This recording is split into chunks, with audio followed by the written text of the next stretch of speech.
दोस्तों, जैसा कि आप तमाम लोग जानते हैं कि मुफ्ती सलमान अजहरी साहब का मामला जो है वो गुजरात हाई कोर्ट से अभी पूरी तरीके से खत्म नहीं हुआ है। हमने आपको एक वीडियो में ये जानकारी दी थी कि किस तरह से मुफ्ती सलमान अजहरी के लिए जो रास्ते हैं रिहाई के लिए वो बहुत पेचीदा हो चुके हैं। अगर बात करेंगे पासा का, तो पासा को लेकर के तो गुजरात हाई कोर्ट ने सीधे तौर पर हाथ जोड़ लिया और कहा कि हम आपको रिहा नहीं कर सकते। वहां के जस्टिस इलेश वोहरा साहब और उनके साथ एक और जज साहब थे, उन दोनों ने सीधा फैसला सुना दिया। अस्सलाम वालेकुम प्यारे दोस्तों, बुजुर्गों, हमारी माँ बहनों, उम्मीद करता हूँ इंशाअल्लाह आप सब खैरियत से होंगे। अल्लाह की बारगाह में यही दुआ करता हूँ अल्लाह आप सबको हमेशा खुश रखे।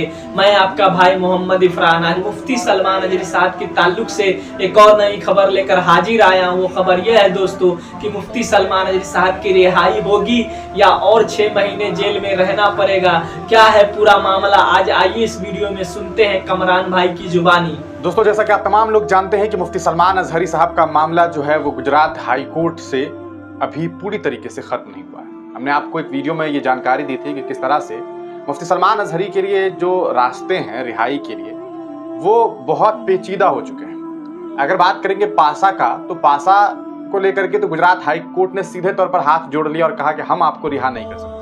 वहां के जस्टिस इलेश वोहरा साहब और उनके साथ एक और जज साहब थे, उन दोनों ने सीधा फैसला सुना दिया कि हम आपको रिहाई नहीं दे सकते। जो आपके ऊपर चार्जेस जूनागढ़ के कलेक्टर ने लगाया है वो सही है, हम उसी को मान करके चल रहे हैं। अब आप को हम यहाँ से रिहाई नहीं दे सकते। उसके बाद एक ऑप्शन था मुफ्ती सलमान अजहरी साहब के पास, वो ये कि वो गुजरात हाई कोर्ट से सीधे अब सुप्रीम कोर्ट पहुंच जाए। लेकिन अभी तक फिलहाल मुझ तक ऐसी कोई जानकारी नहीं पहुंची है कि उनकी टीम सुप्रीम कोर्ट पहुंची। अब सवाल यह है कि आखिरकार फिर दूसरा मामला कौन सा? तो दूसरा मामला हमने आपको पूर्व में ही बताया था कि उनके ऊपर 3 केसेस हुए थे। एक केस उनके ऊपर जूनागढ़ में, दूसरा केस उनके ऊपर कच्छ में, तीसरा मोड़ासा में। तो जूनागढ़ वाले जो इंस्पेक्टर साहब थे उन्होंने इनके ऊपर जो है डीएम साहब से कह करके पासा लगवा दिया। लेकिन 2 मामला जो था, एक आपको मोड़ासा में और दूसरा मामला जो आपको है वो कच्छ में, ये 2 मामला अभी भी खत्म नहीं हुए। यहाँ पर जो एफआईआर दर्ज हुआ था, 2 एफआईआर यहाँ और 1 एफआईआर यहाँ, तो इस तीनों मामलों में इन्हें बेल मिल गई। लेकिन क्या बेल मिलने से मामले का हल हो जाता है? नहीं होता है। केस खत्म भी तो होना चाहिए।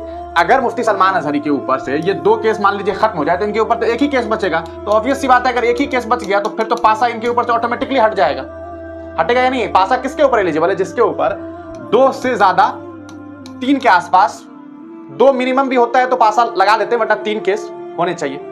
तो ये जो 2 मामला, अगर इस दोनों से इन्हें रिहाई मिल जाए तो ऑटोमेटिकली जो है पासा है इनके ऊपर वो कमजोर हो जाएगा और एक बेहतरीन दलील जो है मुफ्ती सलमान अजहरी के वकील को मिल जाएगी कोर्ट में पेश करने के लिए कि भैया हमारे जो क्लाइंट है उनका मामला तो पहले से खत्म हो गया है। 2 मामले में उन्हें जो है उनका मामला ही खत्म हो गया, रिहाई तो छोड़ ददीजिए, यानी कि वो केस ही खत्म हो गया। तो क्या वो केस खत्म हुआ? नहीं। मामला ये हुआ कि हमने आपको बताया कि 3 केस, 1 2 3, एक में इनके ऊपर पासा लग गया, 2 केसेस इनका, एक मोड़ासा और एक कच्छ। ये दोनों मामला अभी भी गुजरात हाई कोर्ट में है। गुजरात हाई कोर्ट में सुनवाई चल रही थी। आज इस पूरे मामले में हम आपको बता दें कि 20 तारीख को, यानी कि 20 अगस्त को इस पूरे मामले में फैसला आना था। मतलब फैसला का मतलब यह है कि सुनवाई की तारीख थी कि 20 अगस्त को इस पूरे मामले को देखा जाए। तो एक उम्मीद थी कि चलो अगर 20 तारीख को मुफ्ती सलमान अजहरी के ऊपर से ये दोनों एफआईआर जो है वो हट जाए, क्योंकि क्वेश्चन के लिए दिया गया है, एफआईआर क्वेश करने के लिए, एफआईआर को क्वेश करा दिया जाए, खत्म कर दिया जाए। तो एफआईआर क्वेश कराने का मतलब होता है खत्म कर दिया। लेकिन अदालत ने सीधे तौर पर 20 तारीख को जो फैसला दिया है, यानी कि 20 तारीख को जो फैसला सुनाया है, उसमें भी इन्हें रिहाई की कोई उम्मीद जो है नहीं दिखाई दे रही। अब हम आपको सीधे तौर पर गुजरात हाई कोर्ट के उस जगह पर ले चले जहां पर इस पूरे मामले पर जो है वो अपडेट मिल सकता है कि भैया क्या हुआ, क्या उन्हें रिहाई के कोई चांसेस यहां पर थे। तो ये देखिए, ये इनके ऊपर जो मामलात हैं आपको मैं सीधे तौर पर दिखा दूं। यहाँ आप देखिए कि ये कच्छ वाला मामला है ना, कच्छ वाला मामला है। अब इस पूरे मामले में जो तारीख मिली है, क्योंकि फैसला तो आया नहीं, फैसला के बाद अब क्या हो गया, अब तारीख मिली है और अगली तारीख 16/10/2024 है। यानी कि आप सोचिए अभी अगस्त का महीना चल रहा है, अगस्त के बाद सितंबर के बाद अक्टूबर, अब समझ लीजिए सीधे तौर पर अब 2 महीने के बाद जो है इन्हें तारीख ही मिली है। तब अगली तारीख 16 अक्टूबर। अब 16 अक्टूबर को इस मामले में जज साहब फिर सुनवाई करेंगे, हियरिंग, फिर उसके बाद कोई बड़ी बात नहीं है, तारीख पर तारीख। तो आप अगर एक तरीके से इस मामले को समझिए, देखिए कि एक इंसान के ऊपर पासा लगता है तो मिनिमम उसे 1 साल जो है वो जेल में रहना होता है। मुफ्ती सलमान अजहरी 6 महीने से ज्यादा लगभग 7 महीने का वक्त जो है वो गुजार चुके हैं। अब 2 महीने और ये मामला जो है, इन्हें 2 महीने तक इस मामले के खत्म होने की कोई उम्मीद नहीं है। यानी कि जो मामला कच्छ में है, तो कच्छ का मामला अगर 2 महीने तक खत्म नहीं होगा तो 6 2 8 महीने तो अभी और ये जेल में रहेंगे। हाँ, ये अलग बात है अगर सुप्रीम कोर्ट से ये रिहाई ले लें, लेकिन सुप्रीम कोर्ट तक अभी इनका मामला पहुंचा भी नहीं है, तो सुप्रीम कोर्ट रिहाई देगी कैसे? और यहाँ 16/10 तक कोई गुंजाइश अब दिखाई नहीं दे रहा। अगली हियरिंग की तारीख 16/10 है। चलो मान लेते हैं कि ये एक मामला है, तो हम दूसरा मामला देख लें कि भैया ये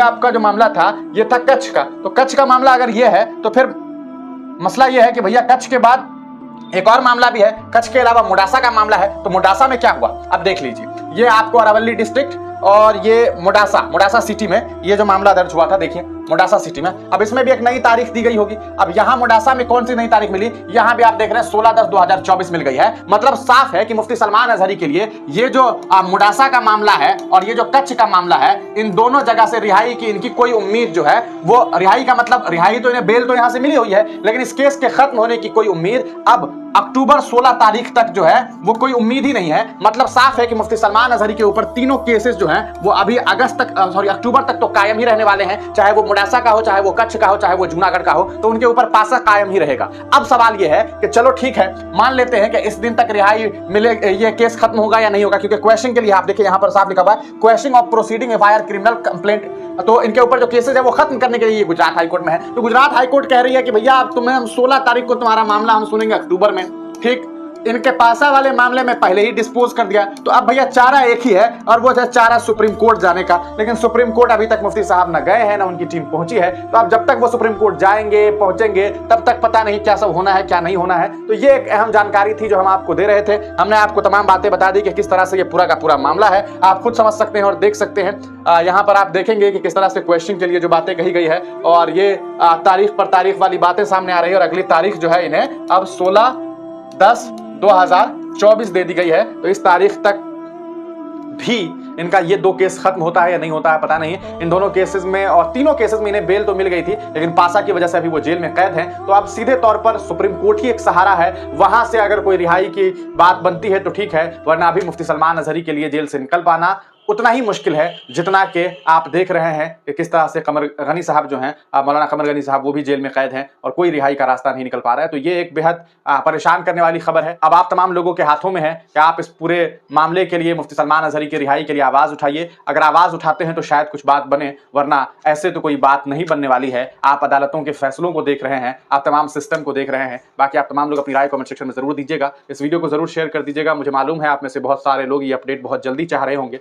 लेकिन कुछ ना कुछ काम की वजह से थोड़ा सा व्यस्तता थी, इस वजह से ये वीडियो नहीं बना पा रहा था। अभी मैंने ये वीडियो बना दिया, बहुत जल्द अपलोड हो जाएगा और आप तमाम लोगों तक पहुंच जाएगा। आप इस वीडियो को जरूर शेयर कर दीजिएगा, चैनल को जरूर सब्सक्राइब कर लीजिएगा। जहां तक हो सके आप हमें सपोर्ट करते रहिए।